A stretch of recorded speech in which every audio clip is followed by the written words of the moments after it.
One টিভির সব রকম আপডেট জানতে সাবস্ক্রাইব করুন আমাদের চ্যানেল, সাথে বেল বাটন ক্লিক করতে ভুলবেন না।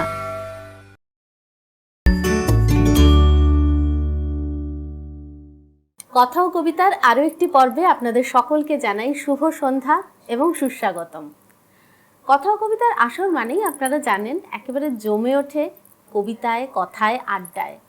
তেমনি আমাদের আজকে একজন অতিথিও রয়েছেন সঙ্গে, শ্রীমতী তমালী ভট্টাচার্য। তমালী দি, আমাদের আসরে তোমাকে অনেক অনেক স্বাগত জানাই। আজকে কথা ও কবিতার আসরে তো তোমাকে আমরা পেয়ে গেলাম। তোমার আবৃত্তি নিয়ে পথ চলা, তোমার আবৃত্তি নিয়ে ভাবনা চিন্তা সবকিছুই আমরা শুনবো, জানবো। শুরুতে কি তুমি আমাদের কোনো আবৃত্তি শোনাবে? হ্যাঁ, অবশ্যই শোনাবো। প্রথমেই আমি তোমাদের সকলকে অসংখ্য ধন্যবাদ জানাচ্ছি। খুবই ভালো লাগছে আজকে এখানে এসে, সেটা প্রথমেই বলতে হয়। কারণ যে মানে সেটে আমি আমার মানে অগ্রজ, আমার অনেক বন্ধু সকলকে দেখেছি, সেই সেটে আজকে এসে বসেছি। আর বিশেষ করে সেই চেয়ারে এটা একটা অন্যরকম অনুভূতি হচ্ছে, একদমই তাই। তো খুবই ভালো লাগছে। তো প্রথমে আমি ভাবছি, যেহেতু কবিতাকে ভালোবেসেই তো এই পথ চলা, আর সেই পথ চলতে চলতেই আজ এখানে আসা। তো প্রথমে আমি একটি কবিতা শোনাই, কবিতাকে ভালোবেসেই। আচ্ছা। কবি নীরেন্দ্রনাথ চক্রবর্তীর নিজের কাছে স্বীকারোক্তি। আমি পাহাড় থেকে পড়তে পড়তে তোমাকে ধরে বেঁচে রয়েছি কবিতা। আমি পাতালে ডুবে মরতে মরতে তোমাকে ধরে আবার ভেসে উঠেছি কবিতা। আমি রাজ্য জয় করে এসেও তোমার কাছে নত হয়েছি কবিতা। আমি হাজার দরজা ভালোবেসেও তোমার বন্ধ দুয়ারে মাথা কুটেছি। কখনো এর কখনো ওর দখলে গিয়েও ফিরি তোমারই টানে কবিতা। আমাকে নাকি ভীষণ জানে সকলে, তোমার থেকে বেশি কে জানে কবিতা। আমি ভিড়ের মধ্যে ঘুরে বেড়াই, গোপন রাখি সকল শোক কবিতা। আমি শ্মশানে ফুল ফোটাবো, তাই তোমার বুকে চেয়েছি ঢেউ রটাতে। আমি সকল সুখ মিথ্যে মানি, তোমার সুখ পূর্ণ হোক কবিতা। আমি নিজের চোখ উপড়ে আনি, তোমাকে দিই তোমার চোখ ফোটাতে। তুমি তৃপ্ত হও, পূর্ণ হও, জালো ভুলোক, জালো দুলোক কবিতা। বাহ, কবিতাকে নিয়ে তোমার একটি কবিতা আমরা শুনলাম। কিন্তু কবিতাকে ভালোবেসে, বাক শিল্পকে ভালোবেসে তোমার যে পথ চলা, সেইটা শুরু কবে থেকে সেটা একটু শুনি। সেটা শুরু বলতে গেলে একদম ছোটবেলায় বাবার হাত ধরেই পথ চলা শুরু। বাবার কাছেই শিখতাম এবং স্কুল কলেজে যথারীতি বিভিন্ন অনুষ্ঠানে নাম দেওয়া, এরকমভাবেই চলেছে। তারপরে পরবর্তীকালে আমি আমার বিয়ে হয়ে যায় এবং আমি অনেকটা দূরে বড়দায় থাকতাম। তো সেই জন্য সেইভাবে তখন অতটা চর্চা করতে পারিনি, অতটা কেন বলতে গেলে একদমই পারিনি। আর তার পরবর্তীকালে আবার আমি যে শুরু করেছি, আজ প্রায় 16-17 বছর ধরে আমি আমাদের শ্রদ্ধেয়া দিদিভাই ব্রততী বন্দ্যোপাধ্যায়ের তত্ত্বাবধানে ব্রততী পরম্পরার সঙ্গে যুক্ত আছি। আচ্ছা আচ্ছা, বেশ। তাহলে তো অনেকগুলো দিন তোমার কবিতার সঙ্গে ঘর গেরস্থালি বসবাস সবটাই হয়ে গেল, তাই তো? তো এরপরে তুমি আমাদের কি শোনাচ্ছ বলো। এরপরে আমার যেটা মনে হচ্ছে যে, যাকে ছাড়া আমাদের সব কিছুই অসম্পূর্ণ, সব পথ চলাই থেমে যায় যার হাত না ধরলে। তো বিশ্বকবি রবীন্দ্রনাথ ঠাকুরের একটি কবিতা শোনাই, মানবপুত্র। মৃত্যুর পাত্রে খ্রিস্ট যেদিন মৃত্যুহীন প্রাণ উৎসর্গ করলেন রবাহুত অনাহুতির জন্যে, তারপরে কেটে গেছে বহু শত বৎসর। আজ তিনি একবার নেমে এলেন নিত্যধাম থেকে মর্তধামে। চেয়ে দেখলেন সেকালেও মানুষ ক্ষতবিক্ষত হতো যে সমস্ত পাপের মারে, যে উদ্ধত শেল ও শল্য, যে চতুর ছোড়া ও ছুরি, যে ক্রূর ও কুটিল তলোয়ারের আঘাতে বিদ্যুৎ বেগে আজ তাদের ফলায় শান দেওয়া হচ্ছে হিসিস শব্দে স্ফুলিঙ্গ ছড়িয়ে বড় বড় মশি ধূমকেতন কারখানাগারে। কিন্তু দারুণতম যে মৃত্যুবান, নূতন তৈরি হলো, ঝকঝক করে উঠল নরঘাতকের হাতে। পূজারি তাতে লাগিয়েছে তাঁরই নামের ছাপ, তীক্ষ্ণ নখে আঁচড় দিয়ে। খ্রিস্ট বুকে হাত চেপে ধরলেন, বুঝলেন শেষ হয়নি তাঁর নিরবচ্ছিন্ন মৃত্যুর মুহূর্ত। নূতন শুল তৈরি হচ্ছে বিজ্ঞানশালায়, বিঁধছে তাঁর গ্রন্থিতে গ্রন্থিতে। সেদিন তাকে মেরেছিল যারা, ধর্মমন্দিরের ছায়ায় দাঁড়িয়ে তারাই আজ নূতন জন্ম নিল দলে দলে। তারাই আজ ধর্মমন্দিরের বেদির সামনে থেকে ঘাতক সৈন্যকে ডাকছে, বলছে মারো মারো। মানবপুত্র যন্ত্রণায় বলে উঠলেন ঊর্ধ্বে চেয়ে, হে ঈশ্বর, হে মানুষের ঈশ্বর, কেন আমাকে ত্যাগ করলে? ভারী সুন্দর একটি কবিতার আবৃত্তি শুনলাম তোমার কাছ থেকে, রবীন্দ্রনাথ ঠাকুরের লেখা। কিন্তু তোমার আবৃত্তি শুনতে শুনতে আমাদের সময় বলছে যে খুব ছোট্ট একটা বিরতি নিতে হবে এবার। খুব একটা ছোট্ট বিরতির পরে ফিরে আসছি আবারও কথা ও কবিতায়।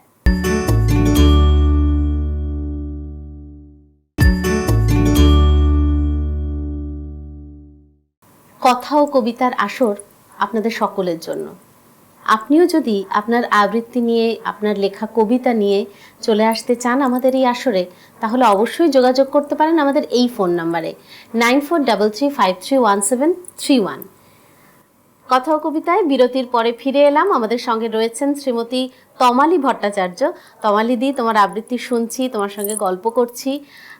এই পর্বে তোমার আবৃত্তি তো শুনবো, কিন্তু আবৃত্তি নিয়ে তোমার কোনো নিজস্ব ভাবনা যদি থাকে তাহলে সেটাও আমাদের সঙ্গে তুমি শেয়ার করতে পারো। হ্যাঁ, নিজস্ব ভাবনা বলতে দেখো, আমি তো স্কুলে আছি, বহুদিন ধরে স্কুলে চাকরি করছি। হ্যাঁ, তো আমার মানে স্কুলটা না অনেকটা গ্রামের ভেতরে, সিঙ্গুর থেকেও অনেকটা যেতে হয়, মহেশটিকারি, তো অনেকটা ভেতরে। তো আমি যখন চাকরি করতে যাই, তখন সেখানকার যে ওখানে যে ছাত্রছাত্রীরা, তারা অতটা কবিতা কি বা কবিতাকে অত ভালোবাসা, এই ব্যাপারটা একদমই ছিল না। কিন্তু পরবর্তীকালে মানে আমাদের তো যথারীতি যে বাৎসরিক অনুষ্ঠান বা বিভিন্ন ধরনের অনুষ্ঠান যেগুলো আমরা করি, তো যখন আমরা পরবর্তীকালে এখন যখন করি, তাদের এত ভালোবাসা কবিতার প্রতি, এবং তারা নিজেরা এসে এত ছেলে মেয়ে নাম দেয় এবং খুব চেষ্টা করে যে তারা কিভাবে আরো ভালো বলা যায়, সেইটা আমার দেখে খুব ভালো লাগে। এবং অনেকেই মানে আমার কাছে শিখতে চায় যে কিভাবে আরো ভালো বলতে পারবো, এই ব্যাপারগুলো ওদের মধ্যে যে এসছে, মানে এই আগ্রহটা তৈরি করতে মানে তোমরা পেরেছো, এটাই সত্যি ওদের যে হয়েছে, এটাই আমার খুব ভালো লাগে, একটা বিরাট পাওয়ার জায়গা। আর তাছাড়া সেরকম ভাবে বলতে গেলে মানে আমি মানে বিভিন্নভাবে আবৃত্তিকে নিয়ে অনুষ্ঠান করেছি, যেমন ধরো গানের সঙ্গে আবৃত্তি বা নাচের সঙ্গে, এবং নাচের সঙ্গে যে আবৃত্তির কোলাজ, সেটা আমার সঙ্গে একজন করে আর কি, আমার ননদের ছেলে। তো দুজনে মিলে আমরা ওটা একসঙ্গে, মানে আবৃত্তির সঙ্গেও নাচ যাবে এবং গানের সঙ্গেও একসঙ্গে কোলাজ পুরো, এই ধরনের একটু অন্যরকম ভাবে ভাবনা চিন্তা করে আমরা বিভিন্ন ধরনের অনুষ্ঠান করি আর কি। বাহ, তোমার সঙ্গে গল্প তো চলবেই এইরকম, কিন্তু এই পর্বে তুমি কি শোনাবে বলো? এই পর্বে আমি ভেবেছি কবি কাজী নজরুল ইসলামের গানের আড়ালে। তোমার কণ্ঠে রাখিয়া এসেছি মোর কণ্ঠের গান, এইটুকু শুধু রবে পরিচয়, আর সব অবসান। অন্তরতলে অন্তরতর যে ব্যথা লুকায় রয়, গানের আড়ালে কোনো দিন তার পাও নাই পরিচয়। হয়তো কেবলই গাহিয়াছি গান, হয়তো কহিনি কথা, গানের বাণী সে শুধু কি বিলাস, মিছে তার আকুলতা। হৃদয়ে কখন জাগিল জোয়ার, তাহারি প্রতিধ্বনি, কণ্ঠের তটে উঠেছে আমার অহরহ রণরণী। উপকূলে বসে শুনেছ সে সুর, বোঝো নাই তার মানে, বেঁধেনি হৃদয়ে সে সুর, দুলেছে দুল হয়ে শুধু কানে। হায়, ভেবে নাহি পাই যে চাঁদ জাগালো সাগরে জোয়ার, সেই চাঁদই শোনে নাই সাগরের সেই ফুলে ফুলে কাঁদা, কুলে কুলে নিশিদিন, সুরের আড়ালে মূর্ছনা কাঁদে, শুনে নাই তাহা বিন। আমার গানের মালার সুবাস ছুঁল না হৃদয়ে আসে, আমার বুকের বাণী হলো শুধু তব কণ্ঠের ফাঁসি। বন্ধুগো, যেও ভুলে, প্রভাতে হবে যে বাসি, সন্ধ্যায় রেখো না সে ফুল তুলে। উপবনে তব ফোটে যে গোলাপ, প্রভাতেই তুমি জাগি, জানি তার কাছে যাও শুধু তার গন্ধ সুষমা লাগি। যে কাঁটা লতায় ফুটেছে সে ফুল, রক্তে ফাটিয়া পড়ি, সারা জনমের ক্রন্দন যার, ফুটিয়াছে শাখা ভরি। দেখো নাই তারে, মিলনমালার ফুল চাহিয়াছ তুমি, তুমি খেলিয়াছ বাজাইয়া মোর বেদনার ঝুমঝুমি। ভোলো মোর গান, কি হবে লইয়া এইটুকু পরিচয়, আমি শুধু তব কণ্ঠের হার, হৃদয়ের কেহ নয়। জানায়ও আমারে, যদি আসে দিন, এইটুকু শুধু যাচি, কণ্ঠ পাড়ায় হয়েছি তোমার, হৃদয়ের কাছাকাছি। বাহ, খুব সুন্দর। ধন্যবাদ। আজ কথা ও কবিতার আসর জমে উঠেছে আপনাদের সঙ্গে এবং অবশ্যই তমালিদির সঙ্গে আড্ডায়, কথায় এবং কবিতায়। তমালিদি, একটা জিনিস দেখো যে একটা এই যে গত বছরটা আমরা তো একটা সাংঘাতিক বছর কাটিয়ে এলাম, এবং আমার তো মনে হয়, আমি জানি না তুমিও একমত হবে কি না, যে এই যে একটা পরিবর্তন গোটা পৃথিবী জুড়ে এত মৃত্যু মিছিল, এটা বোধহয় পৃথিবীর ইতিহাসে কখনো ঘটেছে কিনা সন্দেহ, কারণ এর আগেও অনেক ধরনের আঘাত এসেছে, কিন্তু পৃথিবী ব্যাপী প্রায় সমগ্র দেশেই এইরকম করোনার প্রভাব বা এমন একটা ভাইরাস যেটা আমাদের অনেক মানুষের প্রাণ কেড়ে নিল, এই জিনিসটাও তো খুব বেশি দিন আসেনি, মানে আগে কখনো খুব বেশি ঘটেনি আর কি এরকম। তো আমরা চেষ্টা করছি সমস্ত কিছু পেরিয়ে যেতে, নতুন করে বাঁচতে। ঠিক তেমনই কথা ও কবিতা আমরা সাজিয়েছি আবার, মানে মাঝখানে আমরা বেশ কিছুদিন কথা ও কবিতা বন্ধ রাখতে হয়েছিল স্বাভাবিক কারণে, তো তারপরে আমরা কাটিয়ে এসেছি। কিন্তু একটা জিনিস দেখো, আমরা কিন্তু কেউ ভুলতে পারিনি, সেটা হলো অনেক প্রিয় মানুষকে আমরা হারিয়েছি। সত্যি তাই, হ্যাঁ। এই তোমার এই কথাগুলো শুনতে শুনতেই আমার মনে হচ্ছিল যে এই সময়টার মধ্যে না, মানে সত্যি অনেক কাছের মানুষ, অনেক প্রিয় মানুষ যারা আমাদের ছেড়ে চলে গেছে, মানে এই দুঃখটা সত্যি ভোলার নয়। মানে এদের তো একটা আমাদের জীবনে বিরাট অবদান থাকে সমস্ত মানুষেরই। তো এই কাছের মানুষদের যে স্মৃতি, কাছের মানুষদের যে এই কাছে না পাওয়ার কষ্টটা, এটা ভীষণ কষ্ট। এটা মানে কিছু দিয়ে বোধহয় ভোলা যায় না। আমরা জানি না আবার কবে একেবারে পুরোপুরি স্বাভাবিক জীবনে ফিরে আসব। ফিরে এলেও কিন্তু যে ক্ষতিটা আমাদের হয়ে গেল সেটা অপূরণীয়, তাই না? এটা মানে কোনোভাবেই বোধহয় পূরণ হবে না। ঠিক তাই। আমরা যখন আবৃত্তির বিষয় নিয়ে কথা বলি বা আবৃত্তি নিয়ে যখন কাজ করি, তখন না অনেক সময় কিন্তু আমাদের এই বর্তমান পরিস্থিতিও মানে চলে আসে সেগুলো পরিবেশনার ক্ষেত্রে। এরকম কি তোমার কখনো হয়েছে এই ধরনের অভিজ্ঞতা? হ্যাঁ, সত্যিই হয়েছে, অনেকবারই হয়েছে স্টেজে পারফর্ম করতে গিয়ে।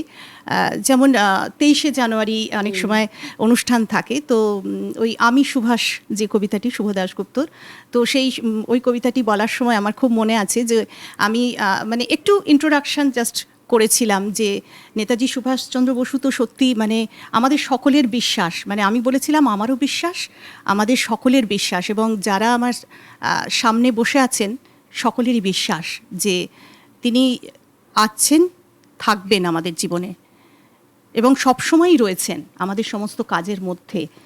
তো ভীষণভাবে না, মানে সমস্ত দর্শক এত মানে ওই কথাটা জানি না, সকলের মধ্যে একটা আলাদা বোধহয় মানে হ্যাঁ স্পর্শ করেছিল গিয়ে, এত সুন্দরভাবে রিয়াক্ট করলো সবাই। আমি কবিতাটা যখন বলতে শুরু করেছি, ওদের ওই হাততালি, ওদের ওই রিয়াকশান আমাকে যেন কবিতাটা আরও ভালো বলতে সাহায্য করেছিল। এবং সেদিন আমি সত্যি মনে হয় খুব ভালো বোধহয় বলেছিলাম। নেবে আসার পর আমাকে অনেকে এসে তো বলেইছে, অনেক বয়স্ক মানুষ এসে আমাকে সেই জড়িয়ে ধরে বলেছিল যে খুব ভীষণ ভালো বলেছে, একটা মন ছুঁয়ে যাওয়া কবিতা। তো এইরকম পাওয়া অনেক সময় হয়, এবং আর এই পাওয়াগুলো না অনেক বড়, মানে মঞ্চ থেকে নামার পরে যখন দর্শক শ্রোতারা এসে জড়িয়ে ধরেন, এটা কিন্তু আলাদা একটা মাত্রা। সত্যি তাই, এটা একদম। তো এই মুহূর্তে তুমি এমন কিছু একটা আমাদের শোনাও যাতে আমাদের ও প্রান্তে যে সমস্ত শ্রোতারা রয়েছেন তারা একেবারে মুগ্ধ হয়ে যায়। হ্যাঁ, জানি না আমি মুগ্ধ করতে পারবো কিনা তোমার কথা মতো, তো আমি চেষ্টা করছি। যে প্রসঙ্গে তুমি কথা বলছিলে যে সত্যিই আমাদের অনেক মানুষ আমাদের ছেড়ে চলে গেছেন, তো সেই কথা বলতে গিয়ে সত্যি খুব কষ্ট, মানে একটা আলাদা ভেতর থেকে কষ্ট হয়।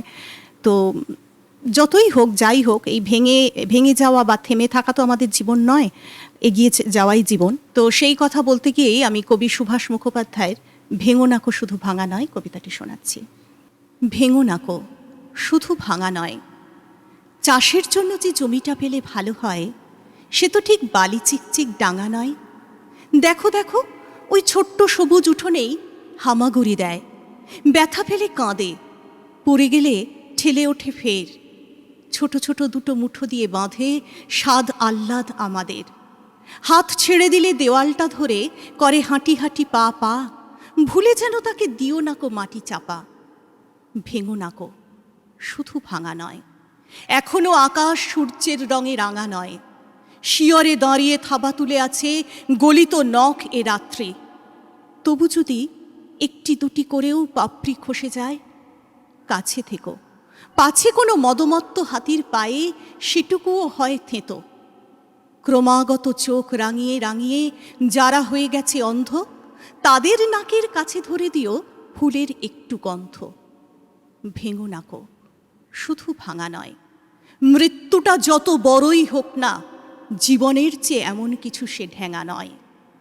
যার লাগে নাকো মিষ্টি মানুষের এই সৃষ্টি, যে বলবে এই পৃথিবীতে আছে এক রং শুধু রক্তের, যত থাক নাম ডাক্তার, যত বড় দল থাকুক অন্ধ ভক্তের।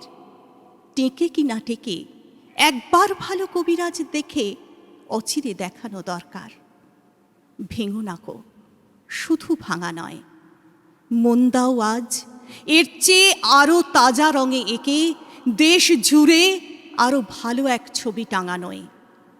আস্ত একটা জীবনকে ঘরে আনা যাক, একটুও যার ভাঙা নয়।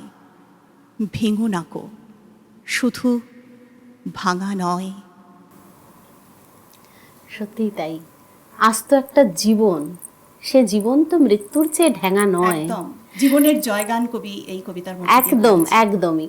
তো আমরাও কিন্তু কথা ও কবিতায় এই কথাই বলি, এই বার্তাই আপনাদের কাছে পৌঁছে দিই, মৃত্যুই শেষ কথা নয়, আমি মৃত্যুর চেয়ে বড়। একটা খুব ছোট্ট বিরতি নিই দিদি, তারপরে আবার ফিরে আসছি কথা ও কবিতায়।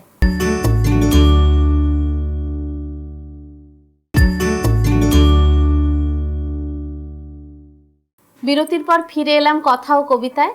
আমাদের এই কথা ও কবিতার আসরে আপনি যোগ দিতে পারেন, তার জন্য আপনাকে ছোট্ট একটা ফোন করতে হবে। আমাদের টেলিফোন নাম্বারটা হলো 9433531731। আজ কথা ও কবিতায় আমাদের সঙ্গে রয়েছেন শ্রীমতী তমালী ভট্টাচার্য। তমালীদি, তোমার সঙ্গে আড্ডা দিতে দিতে কথা বলতে বলতে আমরা বেশ অনেকটা সময় পেরিয়ে এলাম এবং তোমার ভীষণ সুন্দর সুন্দর আবৃত্তি আমরা শুনছি। একটু বলো যে তোমার আগামী দিনে এই আবৃত্তি নিয়ে কি কি পরিকল্পনা রয়েছে। একটা তো তুমি বললে যে তুমি আবৃত্তির সঙ্গে গান, নাচ, মানে অন্যান্য শিল্পের অঙ্গগুলোকে মিলিয়ে তুমি একটা কিছু নতুন ধরনের কাজ করো, সেটা তো তুমি নিয়মিতই করো বলছো। এছাড়াও আর কি কি দেখো তোমার পরিকল্পনা? এই তুমি যে কথাটা তোমার সঙ্গে এর আগেই হচ্ছিল, সেটা বলতে গিয়ে মনে পড়লো যে আমাদের শ্রদ্ধা দিদিভাইয়ের কাছ থেকেই আমরা এটা শিখি যে বিভিন্ন শিল্প কিন্তু একে অন্যের সঙ্গে সংযুক্ত। সেজন্যই ওইভাবে একটুখানি ভাবি। আর তাছাড়াও আমরা আমাদের মানে আমি সত্যি বলতে গর্ববোধ করি যে ব্রততী পরম্পরায় আমরা অনেক কিছুই শিখি, মানে শুধু আবৃত্তি নয়, তার সঙ্গে জীবনের অনেক ছোটোখাটো মূল্যবোধ সেগুলোও কিন্তু আমাদের শেখানো হয়। তো এই আবৃত্তির সঙ্গে আমি সারা জীবন মানে আমৃত্যু যুক্ত হয়ে থাকতে চাই, এটাই আমার একান্ত ইচ্ছে। আমি যেন জীবনের শেষ দিন অবধি আবৃত্তি করতে পারি। আর যেটা যে আমি যখন আবৃত্তি করব সেটা যেন সকলকে স্পর্শ করে, সকলের ভালো লাগে, এইটুকু আমি চাই। আমি যেন শুদ্ধ শব্দ, ভালো উচ্চারণ দিয়ে এবং আমার কণ্ঠটা যেন আমাকে সাথ দেয়, আমার ঠিকঠাকভাবে যেন আমি সেটাকে রিপ্রেজেন্ট করতে পারি, এইটুকু আমার ইচ্ছে। এবং সেটা যেন মানুষের কাছে গিয়ে পৌঁছয়, এইটুকুই আমার একান্ত ইচ্ছে। বেশ। আর এই পর্বে আমরা যেহেতু একদম শেষের পর্বে চলে এসেছি, শেষ পর্যায়ে বলা যেতে পারে, তো শেষ পর্যায়ে তুমি আমাদের কি শোনাবে, কি শুনতে শুনতে আমরা বিদায় নেব বলো? আচ্ছা, শেষ পর্যায়ে যেহেতু এসে পড়েছি, তো আমি আমার দেশকে শ্রদ্ধা জানিয়ে শেষ কবিতাটি বলি। আসলে দেশ মানে তো শুধু একটা শব্দ বা শুধু একটা মানচিত্র নয়, লাখো লাখো অনামী অজানা বঞ্চিত মানুষের নোনা ঘামে, রক্তে, অশ্রুতে, স্বপ্নে, বিশ্বাসে তৈরি আমার এই দেশ ভারতবর্ষ। তো আমার দেশকে শ্রদ্ধা জানিয়ে আমার কবিতা কবি দেবেশ ঠাকুরের ভারতবর্ষ। ভারতবর্ষ মানে কোনো আর্ট পেপারে আঁকা জল রঙের মানচিত্র নয়। ভারতবর্ষ মানে হর্ষবর্ধন কিংবা বাবরের বিজয় বার্তা নয়। ভারতবর্ষ মানে বিজয় সিংহের সিংহল জয়ের ফ্যাসিস্ট গৌরব গাথা নয়। ভারতবর্ষ মানে শুধু মীনাক্ষীপুরম কিংবা জামা মসজিদ নয়। ভারতবর্ষ মানে নেহেরুজির বংশানুবৃত্তি কিংবা জিন্না সাহেবের অলিখিত শ্বেতপত্রও নয়। ভারতবর্ষ মানে এক ভালোবাসা, আমার তোমার শব্দের, সঙ্গীতের, জীবনের, আকাশের, মাটির। আমাদের প্রাইমারি স্কুলে কলু খাঁ সাহেব সাদা দাড়ি, মাথায় ফেজ, ড্রিল করাতেন আমাদের। ডান বা, ডান বা, সস্নেহে সতর্ক করতেন, বাপা সকল পা আর হাত মিলিয়ে মিলিয়ে ফেলো। কলু খাঁ সাহেবের গোড়ের মাটিতে আজ ফেরেশতার হাসি ভারতবর্ষের চেরাগ হয়ে জ্বলছে। বদ্রু মিয়ার হাতের কর্ণিকে শিব মন্দিরের গায়ে কত ফুল কাটা, আর তার জোগাড়ে হয়ে মশলা মাখছে ঈশান বাউরি। নিয়ামত শেখ আর গোকুল মাহাতো এক পাটাতনে ধান ছাড়ে। সোনালি গোবিন্দ ভোগে খামারে ঠিকরে পড়ে সোনালি আলো। পদন মাঝি দাঁড় টানত যুবতী গঙ্গায়, বৈঠা ধরত হোসনুর মাঝি। সামলে চলো মাঝি, সামুতে কাঁসা খাকির গাং, সোরাবালির সর আর ঘূর্ণিজলার ঘাট। আমার ভারতবর্ষে কোনো গেরুয়া রাজনীতিবিদ কিংবা ইমামের নির্দেশিকা নেই। এখানে কোনো সংহিতা হাদিস ছাড়াই কোজাগরি চাঁদের অকৃপণ আলো পড়ে ঈদগার ওপর, আর রমজানি চাঁদ তুলসী মঞ্চের গায়ে পূর্ণ আলো দেয়। আমার ভারতবর্ষ মানে রবি ঠাকুরের মধ্যে নজরুল, রবিশঙ্কর আর আলী আকবরের যুগলবন্দি, গণেশ পাইন আর মকবুল ফিদার রঙিন ছবি। আমার ভারতবর্ষ মানে লালন ফকিরের গান। আমার ভারতবর্ষে আমি শুনেছি মোহাম্মদ রফির সাথে লতার ডুয়েট, দেখেছি পাল্লা দিয়ে আজাহারের সাথে সচিনের দৌড়, খেলার মাঠের প্রান্তে দাঁড়িয়ে শুনেছি নইমুদ্দিনের তদারকি চিৎকার, বিজয়ন, আকিল, কুলজিৎ, বাইচুং, মাঠটাকে আরো বড় কর, আরো বড়, আরো বড়। মাঠ দিন দিন ছোট হয়ে যাচ্ছে, মাঠটাকে আরো বড় করা দরকার, অনেক অনেক বড়, অনেক অনেক বড়, অনেক অনেক বড়। বাহ, সত্যি আমাদের হৃদয়ের মাঠটাকেও বোধহয় আরো অনেক ঠিক বড় তাই, করা হ্যাঁ, দরকার, একদমই তাই না? হ্যাঁ। তবেই তো সকলে সকলকে মিলে, নিয়ে, সকলকে নিয়ে একসাথে পথ চলতে একসাথে, পারবো। ঠিক, একেবারে ঠিক কথা। আজ কথা ও কবিতার পক্ষ থেকে তোমাকে অনেক অনেক শুভেচ্ছা জানাই। এবং তুমি যে স্বপ্নগুলোর কথা বললে এবং তোমার আগামী দিনের যে পরিকল্পনাগুলোর কথা বললে, সেগুলো খুব তাড়াতাড়ি, খুব দ্রুত সফল হোক, এই শুভেচ্ছা, এই শুভকামনা তোমাকে আমাদের পক্ষ থেকে। খুব ভালো লাগলো তোমার সঙ্গে। অনেক ধন্যবাদ। আর আজকে আমাদের কথা ও কবিতার পর্ব কিন্তু এখানেই শেষ হলো। আবার অন্য কোনো দিন অন্য কোনো পর্বে আপনাদের সঙ্গে দেখা হবে। সকলে ভালো থাকবেন এবং আমাদের চ্যানেল ওয়ানের এই কথা ও কবিতার সঙ্গে থাকবেন। নমস্কার।